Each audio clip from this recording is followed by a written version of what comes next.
अस्सलाम वालेकुम everyone, welcome back to my YouTube channel. आज की वीडियो में हम सीखेंगे कि PHP MySQL database connection and insert data. ठीक हो गया। हमने ये देखना है कि PHP को डेटाबेस के साथ कनेक्ट कैसे किया जाता है और उसमें डाटा इंसर्ट कैसे करते हैं। ठीक है, सबसे पहले हम क्या करेंगे, ब्राउज़र ओपन करेंगे, लोकल होस्ट सर्च करेंगे, लोकल होस्ट एंटर प्रेस करेंगे और यहाँ पे हम जाएंगे PHP माई एडमिन पर। यहाँ पे जाके हमने डेटाबेस को क्रिएट करना है। इसको ओपन होने में थोड़ा सा टाइम लगेगा। जब ये ओपन हो जाएगा तो यहाँ पे जाकर हमने डेटाबेस को क्रिएट करना है और उसके अंदर हमने इंसर्ट करना है डाटा को। ठीक हो गया, ये देखिए ये ऑन हो गया है। अब हमने यहाँ पे डेटाबेस पे क्लिक करना है और यहाँ पे जाके हमने डेटाबेस का नाम रखना है, जो भी हमने रखना हुआ। मैं रख देती हूँ प्रोजेक्ट DB। डेटाबेस का नाम रख दिया, इसको क्रिएट कर देंगे। जब डेटाबेस क्रिएट हो जाएगी तो अब हमने टेबल का नाम भी देना है। टेबल का नाम हम लेट से दे लेते हैं user data. User data table का नाम हो जाएगा और मैंने कॉलम सेलेक्ट करने हैं, मैं 3 दे देती हूँ और ये भी इसको क्रिएट कर दूंगी। अब देखें यहाँ पे 3 कॉलम मैंने सेलेक्ट किए थे तो 3 यहाँ आ गए हैं। यहाँ पे ऑप्शन आईडी मैं इंटर रखूँगी और इसको मैं कर दूँगी ऑटो इंक्रीमेंट पर क्लिक। उसके बाद आईडी के बाद हम ले लेते हैं कॉलम, लेट से हम ले लेते हैं यूज़र नेम। यूज़र नेम और इसकी टाइप varchar कर देते हैं और यहाँ पे लेंथ हम दे देते हैं 100। और एक और कॉलम ले लेते हैं हम, उसका नाम रख लेते हैं पासवर्ड। पासवर्ड इसकी टाइप रख देते हैं varchar और इसकी लेंथ 100। ठीक हो गया। यहाँ तक करने के बाद फिर हम कर देंगे सेव के ऑप्शन पर क्लिक। सेव के ऑप्शन पर हमने क्लिक कर दिया। यहाँ पे देखें अब हमारे पास आईडी भी आ गई, यूज़र नेम और पासवर्ड। ठीक हो गया। यहाँ पे हम देख सकते हैं हमारे पास प्रोजेक्ट DB डेटाबेस है और उसके अंदर टेबल का नाम क्या है, यूज़र डाटा। इस पर अगर मैं क्लिक करूँ यहाँ पे तो आपको दिखेगा यहाँ पे मैंने अभी कोई डाटा इंसर्ट नहीं किया है। ठीक है, तो मैं SQL के ऑप्शन पर जाती हूँ।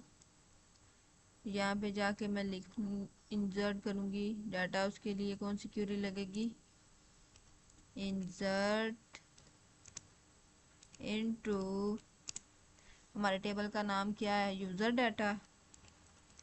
यूज़र डाटा ठीक हो गया। हम क्या दे देंगे, वैल्यूज़। हम वैल्यूज़ दे लेते हैं, लेट्स से इसकी वैल्यूज़ में हम दे देंगे। यहाँ पे देखें सबसे पहले हमें जब हमने लिखना है ना इंसर्ट इनटू यूज़र डाटा तो हमें कॉलम नेम भी देने पड़ेंगे। ठीक है, हमने कॉलम्स के नाम रखे थे यूज़र नेम और साथ में रख दिया था पासवर्ड। ठीक है, इसको हमने क्लोज कर दिया। साथ में हमने ले लेनी है वैल्यूज़। हमारे पास वैल्यूज़ क्या थी, हम लेट से दे लेते हैं यूज़र नेम में अली और साथ में हम दे लेते हैं पासवर्ड 666। ये हमने पासवर्ड दे लिया। अब देखें ये क्यूरी मैंने SQL में जाके लिखी है, insert into user data table का नाम, उसके कॉलम्स हमने रखे थे user name password values Ali और 666 और इसको हमारे पास कोड्स के अंदर लिखना ज़रूरी है। अब गो पे क्लिक करेंगे। ये देखिए हमारे पास मैसेज प्रिंट हुआ है 1 रो इंसर्टेड। अगर हमने देखना हो तो कि हमारे पास रिकॉर्ड क्या इंसर्ट हुआ है, हम टेबल पे क्लिक करेंगे यहाँ से यूज़र डाटा पे और ये देखें हमारे पास आईडी पे ऑटो इंक्रीमेंट लगाया था, उसको देने की ज़रूरत नहीं होती, वो खुद ही उसकी ऑटो इंक्रीमेंट से वैल्यू आ जाती है। और यूज़र नेम अली दिया था, पासवर्ड 666। ठीक है, यहाँ पे अब मैंने इतने तक डाटाबेस को क्रिएट कर लिया है। अब जो मैंने सेकंड स्टेप परफॉर्म करवाना है ना, वो मैं जाऊँगी नोटपैड पर, और वहाँ पर जाके मैंने कोड ऐसा लिखना है जिससे मैं बैकएंड पर वैल्यूज़ दूं और मेरी डीबी के अंदर खुद ही वैल्यूज़ इंसर्ट हो जाएं। ठीक है, ये देखें नोटपैड पर मैंने एक कोड क्रिएट किया हुआ है। यहाँ पे सबसे पहले मैंने क्या लिखा है, HTML का स्टार्टिंग टैग और क्लोजिंग टैग, और यहाँ पे मैंने फिर बॉडी टैग दिया हुआ है और बॉडी टैग को क्लोज कर दिया है। यहाँ पे मैंने फॉर्म में क्या लिखा है, method is equal to post, action is equal to count.php। ये मेरी फाइल का नाम है कि मैंने कहा एक्शन करो और मुझे count.php में ले जाना। और यहाँ पे मैंने इनपुट टैग में नेम लिखवाया, टाइप उसकी टेक्स्ट है, नेम दिया यूज़र नेम, फिर br टैग लगा दिया है। और इसी तरह से पासवर्ड में इनपुट टाइप उसकी टेक्स्ट, नेम, पासवर्ड और br टैग। और इनपुट टाइप फिर मैंने एक बटन क्रिएट किया और फॉर्म को क्लोज कर दिया। इसी तरह से HTML को क्लोज। अब देखें ये बहुत इंपॉर्टेंट है PHP का, यहाँ पे मैंने कोडिंग सारी की हुई है। देखें सबसे पहले मैंने लिखा है $, user name is equal to, क्या लिखा है, $रिक्वेस्ट। ये जो $रिक्वेस्ट है, ये हमारे पास सुपर ग्लोबल अरे है, ये वैल्यू को रिसीव करती है, फॉर्म से आने वाली वैल्यू को ये रिसीव करेगा। और यहाँ पे ये जो मैंने यूज़र नेम लिखा है ये एज इट इज़ होना चाहिए, जो कि मैंने फॉर्म के अंदर यूज़र नेम दिया हुआ है उसके साथ इसको मैच करना चाहिए। ठीक हो गया। उसी तरह से $पासवर्ड में मैंने फिर लिखा है $अंडरस्कोर रिक्वेस्ट, और उसके साथ फिर मैंने पासवर्ड को दिया है। ये पासवर्ड किसके साथ मैच करना चाहिए, जो कि मैंने फॉर्म में नेम के अंदर पासवर्ड लिखा है उसके साथ। ठीक है, और ये देखिए मैंने एक और नेक्स्ट पे स्टेप पे साइन ऑफ कनेक्शन, ये एक वेरिएबल है, इसके अंदर मैंने क्या स्टोर कराया हुआ है, MySQLi_connect। अब ये क्या है, ये हमारे पास PHP का एक ऐसा फंक्शन है जो कि डेटाबेस के साथ कनेक्शन को बिल्ड करवाता है। ठीक है ना, इस फंक्शन की वजह से ही हमारे पास जो हमारी डेटाबेस है वो बैकएंड के साथ कनेक्ट होती है। और इसके फंक्शन के लिए हमें कितने पैरामीटर्स रिक्वायर्ड हैं, 4 पैरामीटर्स रिक्वायर्ड हैं। एक का नाम लोकल होस्ट, फिर रूट, और यहाँ पे लोकल होस्ट क्या है, ये होता है हमारे पास सर्वर नेम। ठीक हो गया। और यहाँ पे ये रूट क्या है, यूज़र नेम। और यहाँ पे ये जो मैंने लिखा हुआ है एम्प्टी इन्वर्टेड कोमा, ये पासवर्ड है, ये बाय डिफ़ॉल्ट एम्प्टी होता है। और यहाँ पे ये मेरी डाटाबेस का नाम है प्रोजेक्ट DB जो हमने क्रिएट की है PHP माई एडमिन पर जाके। ठीक है, ये 4 पैरामीटर्स जिसको देना ज़रूरी है। उसके बाद मैंने इफ चेक लगाया हुआ है कि अंडरस्कोर कनेक्शन, कि अगर कनेक्शन बिल्ट हो गया है तो मुझे इको में प्रिंट करा दो कनेक्टेड होके। और मैंने इफ चेक को यहाँ पे क्लोज कर दिया। और इसी तरह से एक और मैंने वेरिएबल लिया है अंडर $SQL, और इसके अंदर मैंने क्या लिखा है, इंसर्ट की क्यूरी लिखी हुई है, ये देखें, insert into user data, user name और पासवर्ड। यहाँ पे देखें, यहाँ पे मैंने इंसर्ट लिखा है इनटू यूज़र डाटा, क्या टेबल का नाम था जो कि हमने PHP माई एडमिन में लिखा था। यूज़र नेम मेरे कॉलम का नाम है और पासवर्ड। ठीक है, वैल्यूज़ में मैंने क्या लिखा है, ये देखें, यहाँ पे मैंने लिखा हुआ है $यूज़र नेम। ये कहाँ से आया है, ये $यूज़र नेम मैंने ये वाला एज इट इज़ लिया है। ठीक हो गया। और दूसरा मैंने लिया हुआ है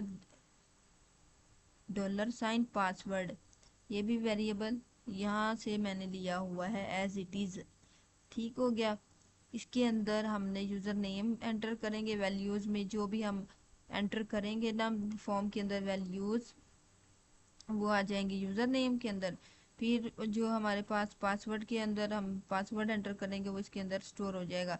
और यहाँ पे जो आपको इन्वर्टेड कोमास और ये डॉट नज़र आ रहे हैं, ये हमारे पास कंकैटिनेशन हुई हुई है यहाँ पे। ठीक है, और ये देखें जो हमने क्यूरी लिखते हैं, हमने SQL में जो क्यूरी लिखी थी वो एज इट इज़ लिखी हुई है हमने यहाँ पर भी एज इट इज़, बस इसको हमने इन्वर्टेड कोमास के अंदर क्लोज कर देना है। अब ये देखें, ये जो नेक्स्ट स्टेप पे मैंने लिखा है ना MySQLi और अंडरस्कोर क्यूरी, अब ये क्या काम करती है, ये क्या है, ये भी PHP का फंक्शन है। ये फंक्शन क्यों यूज़ हम करते हैं, हमने अगर बैकएंड पर क्यूरी को एग्जीक्यूट करवाना हो डाटाबेस की, तो हमने इस फंक्शन को यूज़ करना है। और इस फंक्शन के अंदर कितने पैरामीटर्स रिक्वायर्ड हैं? 2, $साइन कनेक्शन और $साइन SQL, ये 2 पैरामीटर्स रिक्वायर्ड हैं।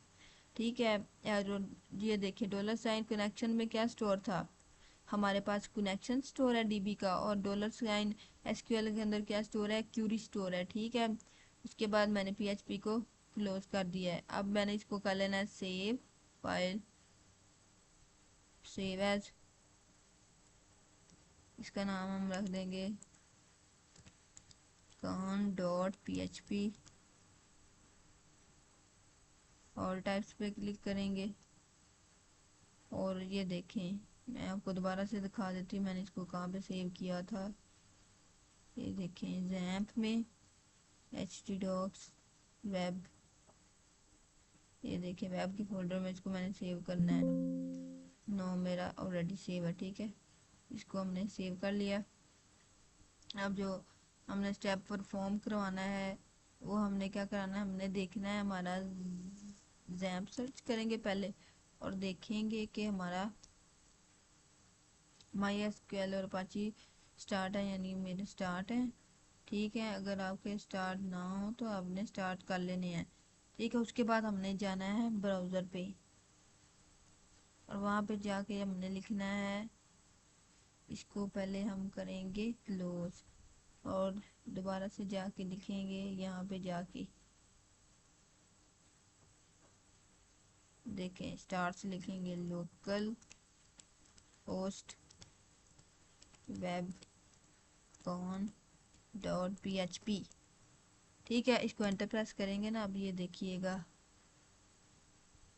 यहाँ पे अगर मैं दूँ अपना नाम, अगर मैं दे देती हूँ लेट से अहमद, और पासवर्ड दे देती हूँ 9999। ठीक है, जब मैं ये लिखूँगी और सबमिट पे क्लिक करूँगी, ये देखें मुझे क्या मैसेज प्रिंट हुआ है, कनेक्टेड ओके। इस मैसेज का क्या मतलब है कि आपकी डाटाबेस बैकएंड के साथ कनेक्ट हो चुकी है। अब हमने ये देखना है कि जो मैंने रिकॉर्ड इंसर्ट करवाया है क्या वो मेरी डाटाबेस के अंदर स्टोर हुआ है या नहीं। तो उसके लिए हम क्या करेंगे, हम जाएंगे अपने PHP माई एडमिन पर, जहाँ पे मैंने अपनी डाटाबेस क्रिएट की हुई थी। ये देखें अभी मेरे पास एक ही रिकॉर्ड है ना, अली और 666। अगर अब मैंने इसको रिफ़्रेश करना है और देखना है क्या मेरा रिकॉर्ड एंटर हुआ है या नहीं, तो मैं इसको रिफ़्रेश करूँगी लेट से, ये देखें अहमद और 999। मैंने अभी आपके सामने अहमद यूज़र नेम लिखा था और पासवर्ड मैंने दिया था 999। तो इसका मतलब मेरा रिकॉर्ड जो है वो डाटाबेस के अंदर आ गया है। मैंने बैकएंड पर फॉर्म के अंदर रिकॉर्ड दिया था और इसके जरिए डाटाबेस के अंदर वो आके खुद इंसर्ट हो गया है। इस तरह से हम क्या कर सकते हैं, डाटाबेस को हमने बैकएंड के साथ कनेक्ट करवाना है और बैकएंड के अंदर हमने अपना रिकॉर्ड इंसर्ट करवा देना है और वो हमारी डाटाबेस के अंदर यूं स्टोर हो जाएगा जो हमने कोड किया है उसकी हेल्प से। आई होप कि आपको इस वीडियो की समझ आ गई होगी। Thank you so much.